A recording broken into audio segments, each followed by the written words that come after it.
স্বাগত দীপ্ত সংবাদে, সাথে আছি আমি কাজী আসিফুজ্জামান। রাজধানীর উত্তরার দিয়াবাড়িতে মাইলস্টোন স্কুল অ্যান্ড কলেজে যুদ্ধবিমান বিধ্বস্ত হওয়ার সেই ভয়াবহ ট্র্যাজেডির 1 বছর পূর্ণ হলো আজ। গত বছরের 21শে জুলাই দুপুরে শিশুদের হাসি আনন্দে মুখর স্কুল প্রাঙ্গণ পরিণত হয় মৃত্যুপুরীতে। বিমান বাহিনীর F-7 প্রশিক্ষণ যুদ্ধবিমান বিধ্বস্ত হলে পাইলট, শিক্ষার্থী ও শিক্ষক সহ 36 জনের প্রাণহানির ঘটনা ঘটে। মর্মান্তিক ওই ঘটনায় দেশজুড়ে শোকের ছায়া নেমে আসে। দগ্ধ শিক্ষক, শিক্ষার্থীদের দ্রুত উদ্ধার করে রাজধানীর বিভিন্ন হাসপাতালে পাঠান ঘটনাস্থলের আশপাশে উপস্থিত স্থানীয়রা। সবচেয়ে বেশি ভর্তি করা হয় রাজধানীর বার্ন ও প্লাস্টিক সার্জারি ইনস্টিটিউটে। দুর্ঘটনার খবর পেয়ে মাইলস্টোন স্কুল ও হাসপাতালে ছুটে যান শিক্ষার্থীদের অভিভাবক ও শিক্ষকদের স্বজনরা। বিভীষিকাময় ওই দিনের ভয়ঙ্কর স্মৃতি এখনও তাড়া করে বেঁচে যাওয়া শিক্ষার্থীদের।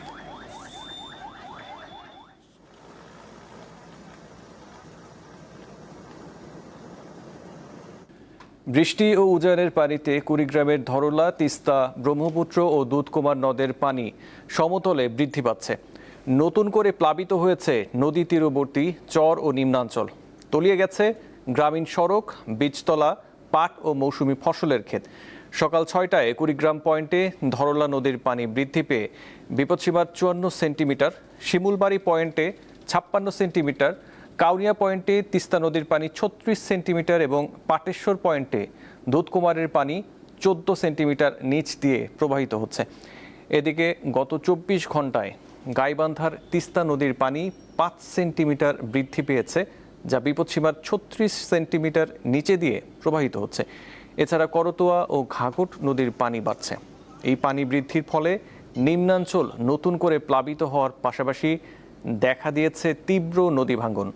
নওগাঁর প্রধান দুটি নদী আত্রাই ও ছোট যমুনার পানিও বাড়তে শুরু করেছে।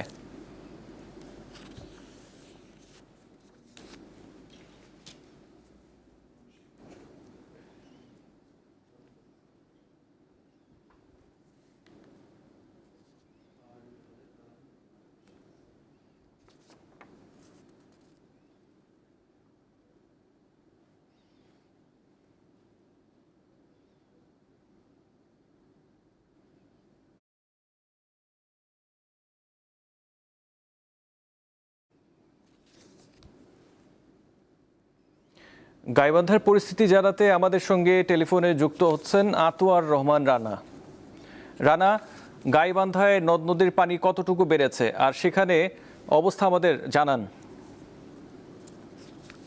আপনি যেমনটি জানাচ্ছিলেন যে গাইবান্ধার যে সব কয়েকটি নদ নদী রয়েছে, তিস্তা, যমুনা, ব্রহ্মপুত্র, করতোয়া এবং ঘাঘট নদীর পানি কিন্তু আবারও বহু করে বাড়ছে। এই নদ নদীগুলো আসলে কখনো পানি কমছে, কখনো পানি আসলে বাড়ছে। গত 24 ঘন্টার কথায় যদি আমি বলি, গাইবান্ধার যে তিস্তা নদী রয়েছে সেই তিস্তা নদীর পানি কিন্তু প্রায় 5 সেন্টিমিটার বৃদ্ধি পেয়েছে, যদিও এখনো বিপদসীমার নিচে রয়েছে। এছাড়া যমুনা, ব্রহ্মপুত্র নদীর পানিও কিন্তু বৃদ্ধি পেয়েছে প্রায় 15 সেন্টিমিটার। সেই পানি এখন কিন্তু 52 সেন্টিমিটার নিচে প্রভাবিত হচ্ছে। এছাড়া ঘাঘট এবং করতোয়া নদীর পানি কিন্তু বৃদ্ধি পেয়েছে। এই পানি বৃদ্ধির ফলে কিন্তু গাইবান্ধার যে নিম্ন অঞ্চলগুলো রয়েছে সেই নিম্ন অঞ্চলগুলো কিন্তু প্লাবিত হয়েছে। এই প্লাবিত হওয়ার ফলে কিন্তু নিম্ন অঞ্চলের তিল ক্ষেত, পাট ক্ষেত থেকে শুরু করে নানা ফসলের জমি কিন্তু আসলে পানির নিচে নিমজ্জিত হয়েছে। পাশাপাশি কিন্তু এই পানি বাড়া এবং পানি কমার কারণে কিন্তু বেশ কিছু এলাকায় কিন্তু ব্যাপক নদী ভাঙন দেখা দিয়েছে, যার ফলে কিন্তু অনেকেই কিন্তু বাস্তুহারা হচ্ছে। পাশাপাশি বেশ কিছু কিন্তু আসলে ফসলের মাছ আসলে এই নদী গর্ভে কিন্তু আসলে বিলীন হয়ে যাচ্ছে। আমরা পানি উন্নয়ন বোর্ডের সাথে কথা বলেছি, তারা আসলে আমাদেরকে যেমনটি জানিয়েছে যে আসলে এই পানি বাড়া এবং পানি কমার কারণে কিন্তু এই নদী ভাঙনটা আসলে দেখা দিয়েছে। তারা আর একটি বিষয় জানিয়েছে যে সেটি হচ্ছে এই গাইবান্ধায় যে নিম্ন অঞ্চলগুলো রয়েছে সেখানে কিন্তু আসলে একটু স্বাভাবিকভাবে একটু বন্যার সম্ভাবনা কিন্তু তারা আমাদেরকে জানিয়েছে, যার ফলে কিন্তু চরাঞ্চল থেকে শুরু করে গাইবান্ধা, সুন্দরগঞ্জ, গাইবান্ধা সদর, ফুলছড়ি এবং ঢাকাটা এলাকায় কিন্তু ইতিমধ্যেই বেশ কিছু এলাকায় কিন্তু পানির নিচে নিমজ্জিত হয়েছে। এতে কিন্তু ভোগান্তি আসলে কিন্তু বেড়েছে সেই এলাকাগুলোতে।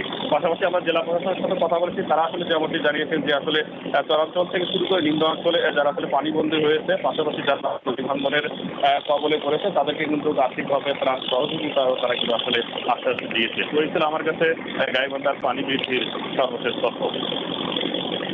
জি, ধন্যবাদ আতোয়ার রানা। প্রধানমন্ত্রী তারেক রহমানের সঙ্গে বৈঠক করেছেন ফ্যাসিবাদ বিরোধী যুগপৎ আন্দোলনে শরিক দলের নেতারা। গতকাল সন্ধ্যায় রাষ্ট্রীয় অতিথি ভবন যমুনায় এই বৈঠক হয়। পরে স্থানীয় সরকার মন্ত্রী জানান, নির্বাচনী প্রতিশ্রুতি অনুযায়ী ৩১ দফা এবং জুলাই সনদ বাস্তবায়ন করবে সরকার। সরকার গঠনের পর প্রথমবারের মতো সোমবার সন্ধ্যায় রাষ্ট্রীয় অতিথি ভবন যমুনায় যুগপৎ আন্দোলনে অংশ নেওয়া ৪১টি রাজনৈতিক দলের নেতাদের সঙ্গে বৈঠক করেন প্রধানমন্ত্রী তারেক রহমান। বৈঠকে সরকারের সাম্প্রতিক কার্যক্রম, ভবিষ্যৎ রাজনৈতিক কৌশল, নির্বাচনী অঙ্গীকার বাস্তবায়ন, শরিক দলগুলোর প্রত্যাশা ও পরামর্শের পাশাপাশি জাতীয় ঐক্য, রাজনৈতিক স্থিতিশীলতা বজায় রাখার বিষয়ে আলোচনা হয়। পরে গণমাধ্যমের সঙ্গে কথা বলেন স্থানীয় সরকার মন্ত্রী মির্জা ফখরুল ইসলাম আলমগীর। জানান, ৩১ দফা ও জুলাই সনদ বাস্তবায়নে অঙ্গীকারবদ্ধ বিএনপি সরকার। ৩১ দফা কর্মসূচি যেটা আমরা একসাথে দিয়েছিলাম, সেই ৩১ দফা কর্মসূচি বাস্তবায়িত হবে। এবং তিনি এটাও বলেছেন, আবারও জোর দিয়েই বলেছেন যে জুলাই সনদ যেটা আমরা সমস্ত রাজনৈতিক দলগুলো স্বাক্ষর করেছি, সেটার অক্ষরে অক্ষরে পালন করা হবে। এক প্রশ্নের জবাবে তিনি বলেন, স্থানীয় সরকার নির্বাচন দলীয় প্রতীকে হবে না, তবে পারস্পরিক আলোচনার ভিত্তিতে এ বিষয়ে সিদ্ধান্ত নেবে বিএনপি। যে আইন হয়েছে, সেই আইনে কিন্তু দলীয়ভাবে নির্বাচন করার কোনো সুযোগ নেই। সুতরাং আমার মনে হয় সেই বিষয়টা আমরা আলোচনা এখন না করলেও পারি, তবে প্রতিটি ক্ষেত্রে আমরা পারস্পরিক আলোচনার ভিত্তিতেই আলোচনা করব। এছাড়া উগ্রবাদের বিরুদ্ধে বিএনপি ও শরিক দলগুলো কাজ করছে বলেও উল্লেখ করেন মন্ত্রী। শিউলি শবনম, দীপ্ত সংবাদ, ঢাকা। রাজশাহী বিশ্ববিদ্যালয়ের শিক্ষার্থীর সঙ্গে পদ্মা এক্সপ্রেস ট্রেনের টিটির হাতাহাতির ঘটনায় রেল লাইন অবরোধ করে বিক্ষোভ করেছে রাবির শিক্ষার্থীরা। রশিদ ছাড়া যাত্রীদের কাছ থেকে টাকা আদায়ের প্রতিবাদ করার বিশ্ববিদ্যালয়ের এক ছাত্রকে মারধরের অভিযোগ উঠেছে টিটিদের বিরুদ্ধে। এর প্রতিবাদে আজ সকালে ক্যাম্পাস সংলগ্ন এলাকায় রেল লাইন অবরোধ করে শিক্ষার্থীরা। তারা ঘটনায় জড়িতদের শাস্তির দাবি জানিয়েছেন। ভুক্তভোগী শিক্ষার্থী ফুরকান উদ্দিন জানান, ঢাকা থেকে পদ্মা এক্সপ্রেস ট্রেনে রাজশাহী ফিরছিলেন তিনি। এ সময় যাত্রীদের কাছ থেকে রশিদ ছাড়াই টিটিরা টাকা আদায় করায় এর প্রতিবাদ করেন তিনি। এজন্য তাকে মারধর করেন টিটিরা। সোমবার রাত ৩টার দিকে এই ঘটনা ঘটে।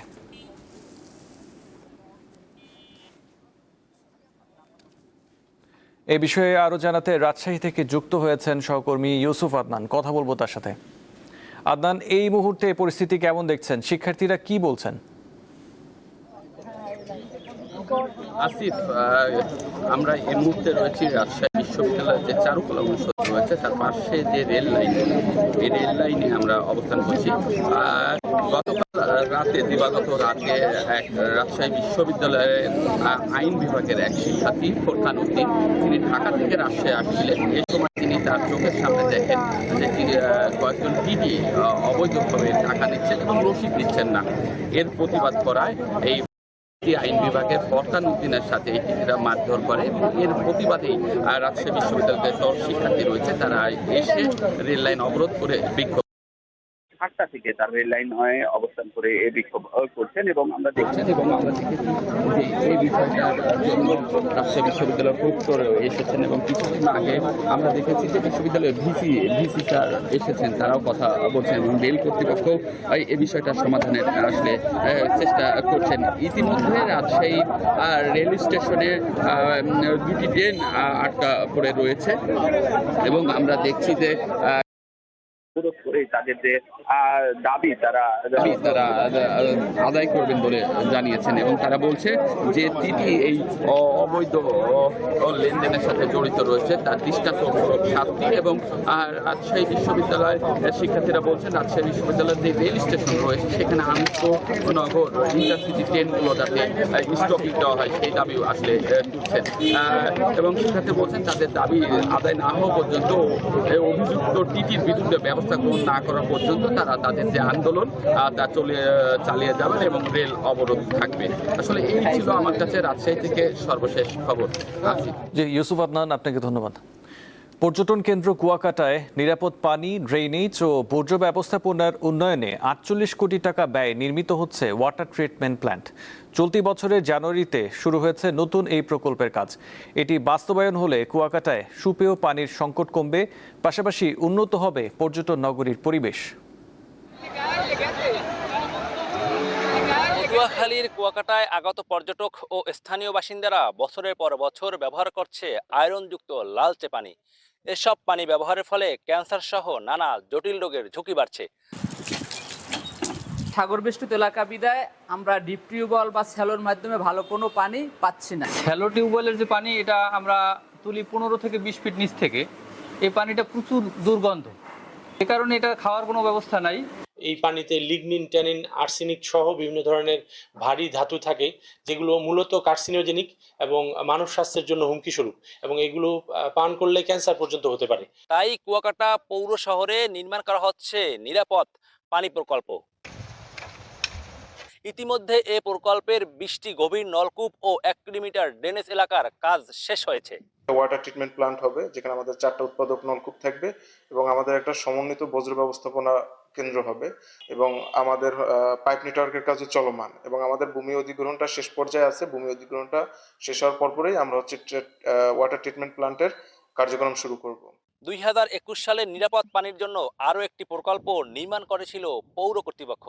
তবে সে প্রকল্পের এক ফোঁটা পানিও পৌরবাসী না পাওয়ায় ক্ষোভ প্রকাশ করেছেন। এর আগেও একটি প্রকল্প হয়েছে, এই প্রকল্পটিতে কোটি কোটি টাকা এখানে দুর্নীতি হয়েছে। সেই প্রকল্পটা কোথায় সেটা আমরা আজ পর্যন্ত দেখিনি। আগে যে আমরা যে এখানে যে পাইপ বসেছিল, পানির লাইন, সাপ্লাই লাইন করছিল, আসলে তো ওইটা আর কি বাস্তবায়ন হয় নাই। এখন যেটা করতেছে এটা যেন কুয়াকাটা সবাই আমরা পানিটা যেন পাই। এই প্রকল্পটি বাস্তবায়ন হলে কুয়াকাটার 1000 পরিবার পাবে নিরাপদ পানি। এছাড়া পর্যটকরা পাবে 1000 লিটারের নিরাপদ পানির একটি ওয়াটার ক্যারিয়ার। এছাড়া এই প্রকল্পের জন্য ইতিমধ্যে অধিগ্রহণ করা হয়েছে জমি। পটুয়াখালী থেকে মোহাম্মদ ইমরান, দীপ্ত সংবাদ। ভারতের সিকিমে একটি নির্মাণাধীন টানেলে ভূমিধসের পর গ্যাস লিকেজের ঘটনায় 8 জন মারা গেছেন। এখনও 18 জনের বেশি শ্রমিক টানেলে আটকা পড়েছেন। ভারতীয় গণমাধ্যম এনডিটিভি জানিয়েছে, সোমবার স্থানীয় সময় বিকেলে দক্ষিণ সিকিমের সামারডুং টানেলে এই দুর্ঘটনা ঘটে। প্রত্যক্ষদর্শীদের তথ্য মতে নির্মাণাধীন টানেলে হঠাৎ করে ভূমিধসের কারণে পথ বন্ধ হয়ে যায় এবং বেশ কয়েকজন শ্রমিক আটকা পড়েন। ভূমিধসের পরে সেখানে মিথেন গ্যাস ছড়িয়ে পড়ে। টানেল থেকে বেরিয়ে আসা কয়েকজন শ্রমিক জানিয়েছেন, তারা ভেতরে বিস্ফোরণের মতো একটি বিকট শব্দ শুনে দ্রুত বাইরে চলে আসেন। তবে অনেক শ্রমিক ভেতরে আটকা পড়ে যান। এই ঘটনায় 8 জন মারা গেছেন এবং 12 জনকে জীবিত উদ্ধার করা হয়েছে। আটকে পড়াদের উদ্ধারে এনডিআরএফের পাশাপাশি রাজ্য দুর্যোগ মোকাবেলা বাহিনী, সিকিম পুলিশ, ফায়ার সার্ভিস ও জরুরি সেবা বিভাগের সদস্যরা কাজ করেছেন। তবে বিষাক্ত গ্যাসের কারণে উদ্ধারকারীদের দুর্ঘটনাস্থলে পৌঁছাতে বেগ পেতে হচ্ছে বলে জানিয়েছে কর্তৃপক্ষ।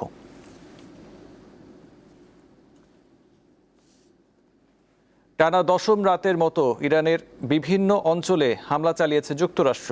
ফলে ইরানের সিরিক, বন্দর আব্বাস, কেশমদ্বীপ, চাবাহার ও কেনারাকে বিস্ফোরণের খবর পাওয়া গেছে। জবাবে একই সময় কুয়েত সহ উপসাগরীয় দেশগুলোতে মার্কিন স্থাপনা লক্ষ্য করে ক্ষেপণাস্ত্র হামলার দাবি করেছে ইরানের বিপ্লবী গার্ড বাহিনী আইআরজিসি। এদিকে হরমুজ প্রণালীতে গ্রিসের মালিকানাধীন 2টি তেলবাহী ট্যাঙ্কারে হামলার ঘটনা ঘটেছে। বৈশ্বিক জাহাজ পর্যবেক্ষণকারী সংস্থা যুক্তরাজ্য মেরিটাইম ট্রেড অপারেশনস জানিয়েছে, ওমানের বন্দরনগরী লিমা উপকূলের কাছেও আরেকটি ট্যাঙ্কারে হামলা হয়েছে। হামলার ফলে জাহাজ দুটিতে আগুন লেগে যায়। যুক্তরাষ্ট্র ও ইরানের এমন পাল্টাপাল্টি হামলার মধ্যেই ইয়েমেনের ইরান সমর্থিত হুতি গোষ্ঠী সৌদি আরবের বিরুদ্ধে নৌ অবরোধ ঘোষণা করেছে। এতে পশ্চিম এশিয়ার উত্তেজনা আরও বেড়েছে। একই সঙ্গে সৌদির সঙ্গে ইয়েমেন সংঘাত আবারও নতুন করে শুরু হওয়ার আশঙ্কা তৈরি হয়েছে।